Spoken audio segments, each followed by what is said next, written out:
Se construyó básicamente después de la Revolución Mexicana. La narrativa propia de la Revolución es fundamental para entender el nacionalismo mexicano o el sentido de pertenencia a este país. Es un hecho que no solamente marcó las generaciones inmediatas, sino que marcó básicamente construyendo los símbolos que unifican a todos los mexicanos y también una forma de percibir qué es ser lo mexicano. La Revolución Mexicana permitió unir a zonas antes distantes, inconexas, aisladas por las grandes cordilleras que atraviesan nuestro país y permitió generar una condición de mayor unidad nacional. Pero emergimos de esa Revolución Mexicana después de un largo periodo de paz que se había logrado después de un largo periodo de guerra, pero en ese largo periodo de paz, a nuestro juicio, no se establecieron las condiciones para que el país se desarrollara en todo su potencial. Por ponerles un ejemplo, en el último censo del gobierno del presidente Porfirio Díaz, que fue en 1906, resultó que solamente el 14% de la población sabía leer y escribir, y que el 98% de la tierra estaba en el 2% de la población rural. Es decir, había una concentración de tierra muy importante, cuando todos los países ya en ese tiempo que estaban en vías importantes de desarrollo, la tierra se había repartido, incluyendo al vecino del norte. Pues ahí se la repartieron ellos, ¿verdad? Pero se la autorrepartieron. Pero la tierra más o menos se había repartido, era en esencia lo más importante que podía concentrarse como riqueza de una persona, de una familia, y desde luego que estaban en estándares de alfabetización mucho más superiores a los mexicanos. Digo yo que ese fue un periodo perdido en términos de desarrollo, porque si bien hubo paz social, se construyeron ferrocarriles, se empezó a generar una incipiente clase media, se desaprovechó ese momento de paz social para poder haber alfabetizado al pueblo de México y haber progresado en el establecimiento del sistema educativo. Cuando emerge después el país, después de agarrarnos a catorrazos, se construye el sistema educativo nacional. Y cuesta mucho trabajo hacerlo. Hubo que formar maestros, formar normales para después formar maestros, y después esos maestros colocarlos en aulas construidas con muchísimo esfuerzo, con un país que estaba emergiendo ensangrentado, pero fue un logro épico el que tuvo México, porque en un corto periodo de tiempo se logró establecer ese sistema educativo nacional, y con ello todo lo que deriva: la construcción de las ciudades, la migración del campo hacia las ciudades, la industrialización del país, el surgimiento y la reproducción de las clases medias. Fue un periodo largo después de la Segunda Guerra Mundial, en donde el país creció como nunca ha crecido económicamente, le llamaban el milagro mexicano, y eso permitió construir carreteras, aeropuertos, puertos en nuestro país, que le dieron una salida que no se había logrado realmente, con una salida con una mejor distribución del ingreso nacional que lo que se había tenido en la etapa del porfiriato, mucho mejor. Y desde luego la migración de miles y miles y miles y miles de familias hacia las ciudades, pero también hacia un estatus económico mucho mejor.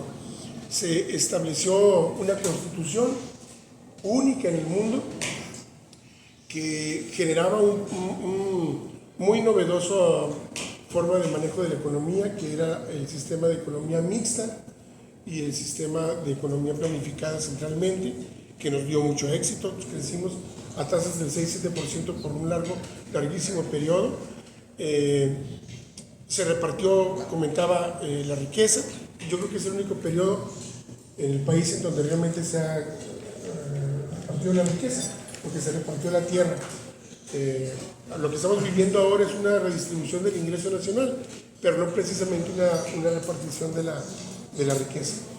Este largo periodo, que le dio muchos frutos al país, generó también un sistema político de partido dominante, no de partido único, porque había una constitución que garantizaba la presencia de otros partidos políticos en la competencia electoral, y había una constitución que garantizaba la división de poderes y que garantizaba las instituciones que se formaron en todo ese periodo, instituciones típicas de una democracia.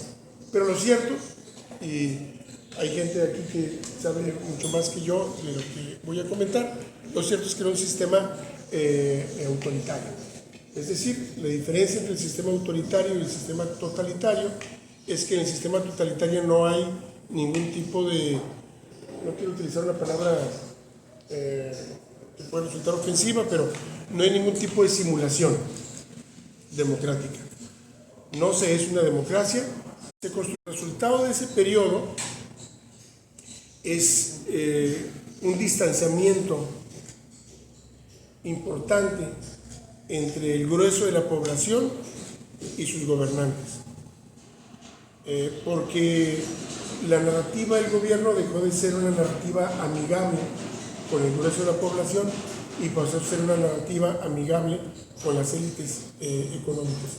Se tomaron decisiones en ese periodo, como el que conocemos de la FOBAPROA, en donde en lugar de apoyar a la base social endeudada por un descontrolado otorgamiento de créditos, se prefirió inyectar el dinero a los mismos que habían creado el problemón, y dejando a miles de personas que perdieron sus propiedades, me incluyo.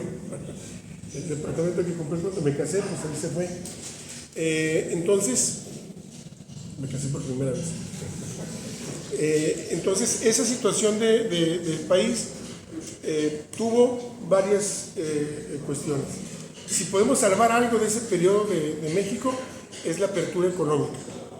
El Tratado de Libre Comercio, yo lo digo un poco en broma, perdona todos los pecados del sexenio en el que se firmó. Es importantísimo para el desarrollo del país.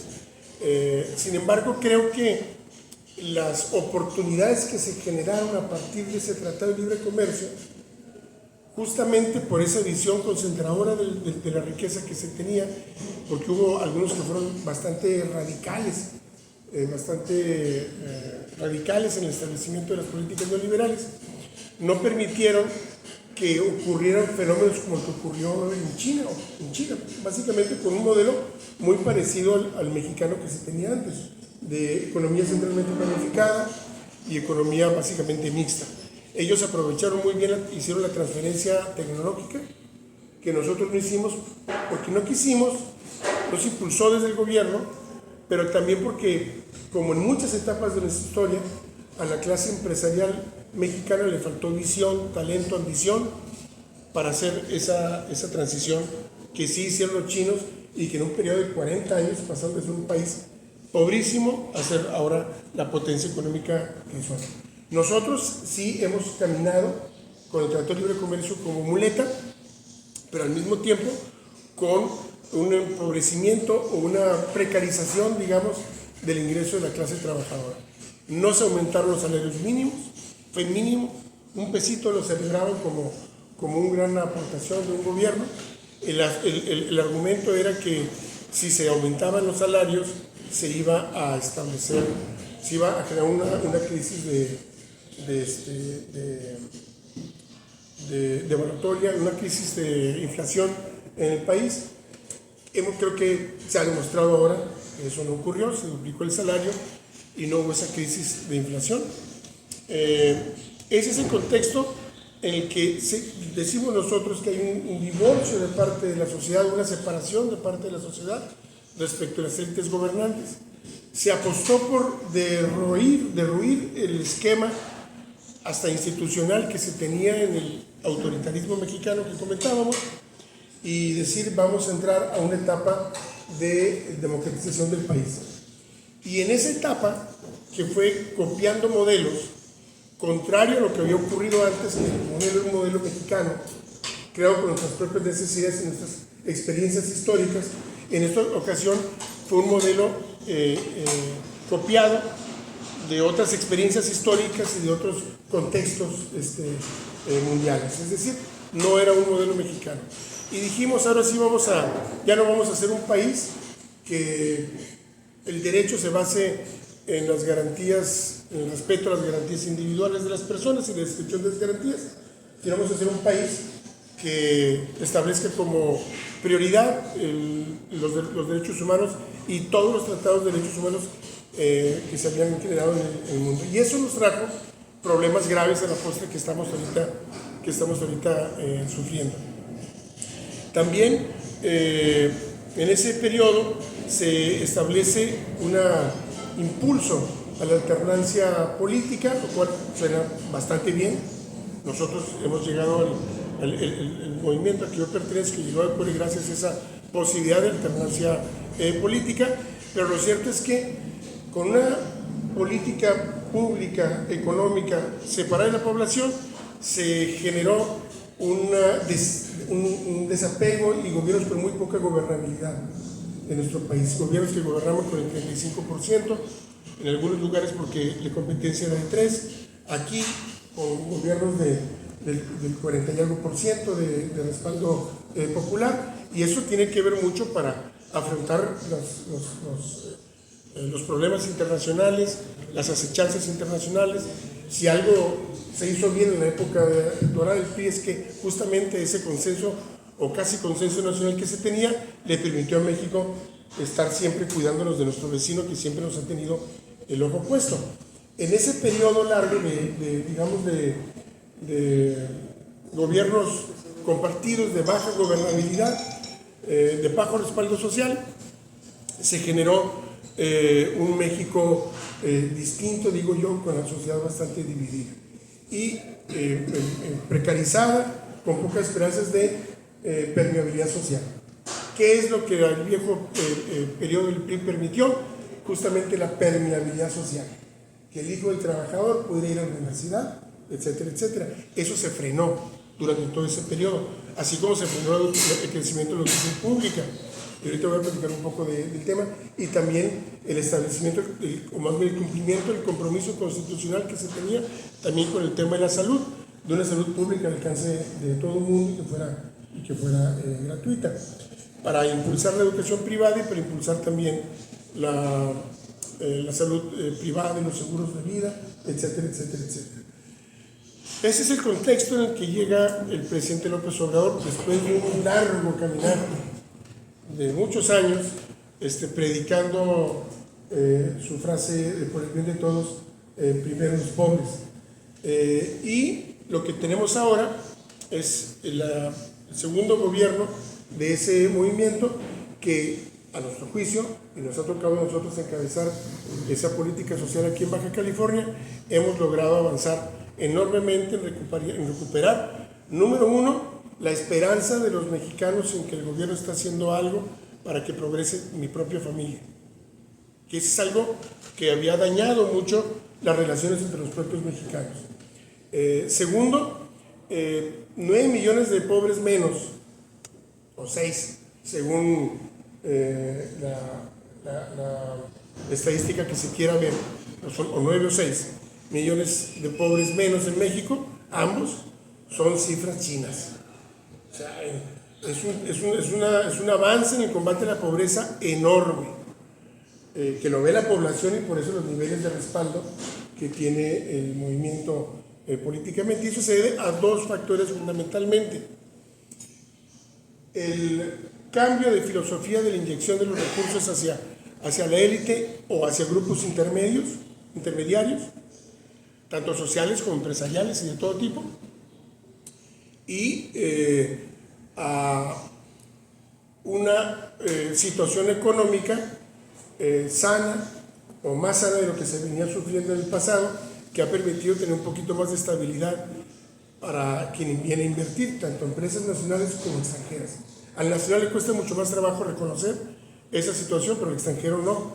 Ven ellos un gobierno fuerte, ven un gobierno que tiene estabilidad económica, y ven un gobierno que tiene el respaldo popular, lo cual para ellos, para cualquier inversionista, es muy importante. No van a ir a un lugar en donde va a haber un problema con su propia inversión.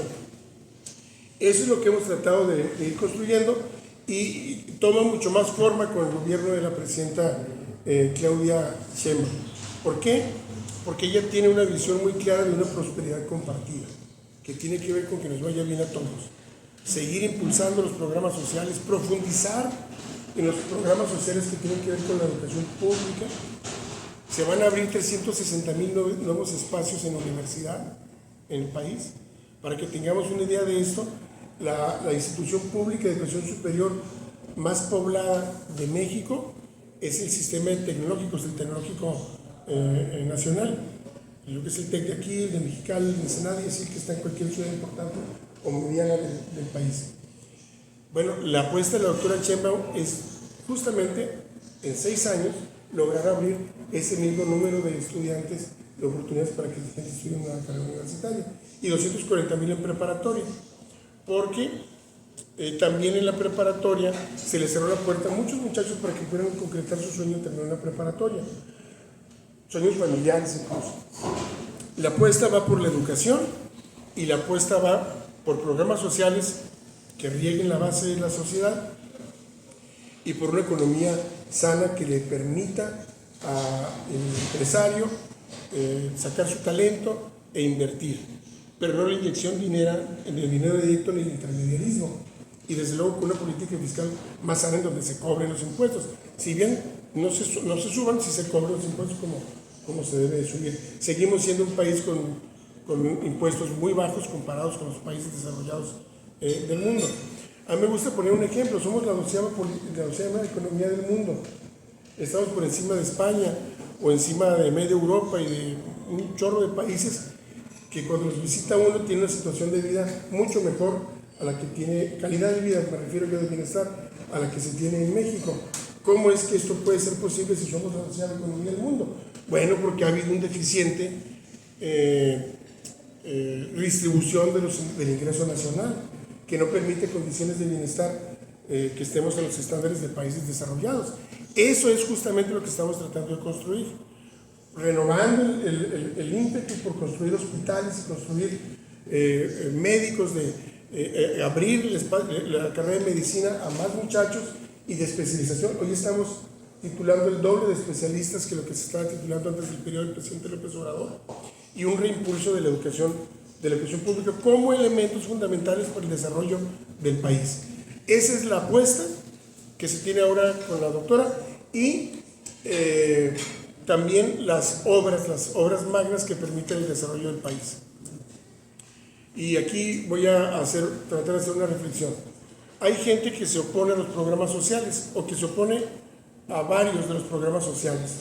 Casi el de viejitos ya casi nadie se opone, pero todavía hay opositores a ellos, lo dicen las propias encuestas. Dicen que es un subsidio. Nosotros sinceramente decimos que es un subsidio a la felicidad y a las esperanzas de la población, y también a una situación económica más sana en el país, pero digamos que son subsidios. Pero si lo asumimos de esa manera, tenemos que reconocer dos cosas. Primero, que este dinero viene de los bolsillos de los mexicanos, de los impuestos que ahí estaban. Nos ha endeudado el país para tener programas sociales. Es una apuesta que tiene que ver con el país que queremos construir. Pero entonces tenemos que también llamarle subsidio a los ricos cada que del bolsillo de los mexicanos, como los programas sociales, cada que del bolsillo de los mexicanos construimos un aeropuerto, un puerto, una carretera. ¿Por qué? Porque aunque evidentemente toda la sociedad va a circular por ahí, bueno, los puertos no, ¿verdad? Pero toda la sociedad va a circular por ahí, estamos subsidiando al empresario para que sus productos puedan llegar del punto A al punto B, o puedan llegar los insumos del extranjero, o puedan transportarse las personas que van a sus complejos hoteleros, o puedan circular sus servicios y la dinámica económica del país. De eso se trata justamente lo que dice la doctora Sheinbaum cuando habla de la prosperidad compartida. Y ella ha hecho una apuesta consensada con el sector económico, que tiene que ver con las obras que se tienen que hacer para aprovechar lo que no se aprovechó, los que los chinos ya aprovecharon, que es la frontera con Estados Unidos. Desgraciadamente pues nos cayó el chahuistle que a un lado de la frontera, pero la apuesta es justamente generar nosotros las condiciones para empezar a transformar nuestra economía, que no sea solamente nuestro comercio internacional, que no sea solamente maquilador, sino que empezamos a empecemos a surtir a la propia maquila de productos hechos aquí en México, subproductos hechos aquí en nuestro país, y mejorar las condiciones para que el desarrollo no solamente se dé en regiones como Tijuana o como cualquier ciudad fronteriza que tiene la oportunidad de tener la maquila, sino se extienda por todo el país. Para eso ofrece la construcción de una red de carreteras que permitan justamente conectar poblaciones grandes que tenemos en el país con otra red de vías férreas que y con puertos, desde luego, que conecten con la frontera, para que entonces se puedan generar la industrialización del país en muchos rincones del país, que puedan tener la oportunidad de llevar sus productos rápidamente y de manera expedita hacia la frontera mexicana con Estados Unidos. Y la construcción, desde luego, que lo que yo creo que es la obra más importante del gobierno del presidente López Obrador, que es el transísmico, que ya está funcionando y que nos permite comunicarnos directo. De muy ineficiente y muy corrupta administración del agua en nuestro país, ¿verdad? Bueno, es la construcción de trenes. Estos son los trenes que están planeando hacer, que se pretende que conecten justamente con la red de carreteras que se presentó hace un momento, y que entonces, digamos, de poblaciones en donde no típicamente tenían un acceso directo a la frontera, lo puedan tener a través de estas vías férreas. Adelante. Aeropuertos también se está planteando establecer, ahí están marcados, se está pensando todavía como una hipótesis, como una posibilidad, el tema del aeropuerto en Ensenada. Se están analizando viabilidades, también el tema del puerto allá en Coloné, que está en pausa porque se está analizando si realmente en este momento, y no cuando se pretendió hacer, es viable económicamente, porque han cambiado las condiciones de otros puertos que han mejorado su manejo. Pues se está analizando todavía si se va a hacer o no. Y la carretera de 2 carriles, o de 4 carriles más bien, hasta Cabo San Lucas, lo cual impulsaría la panza de nuestra península. Adelante. Estos son los 7 proyectos de inversión mixta en carreteras y puentes. La presidenta sí cree en que puede haber una combinación de recursos, a diferencia del presidente López Obrador, que no le gustaba para nada ese esquema. Ella sí cree que puede haber proyectos en donde converjan el recurso privado con recurso público para desarrollar algunas de esas carreteras. Adelante. Bueno, yo creo que esa parte ahí nos detenemos.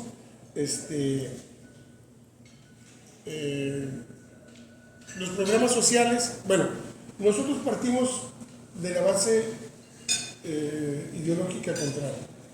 Nosotros creemos que el regar la nube de la economía nacional, esperando que se cargara, que luego reventara y regara a la población mexicana con beneficios, no ocurrió como se decía que iba a ocurrir, y que por el contrario se concentró la riqueza en unas cuantas manos. Lo mismo ocurrió en muchos países del mundo en donde se adoptó esta filosofía, la concentración de la riqueza. Yo les llamo la refeudalización del mundo. Se crearon los ricos que en Estados Unidos, por ejemplo, son los ricos que jamás habían existido. La concentración y los monopolios gigantescos que existieron mucho antes que habían ellos librado esa batalla, volvieron a formarse, a imponerse sobre los propios gobiernos. Y en nuestro país ocurrió exactamente lo mismo. Nosotros creemos que la economía se maneja mejor por evaporación.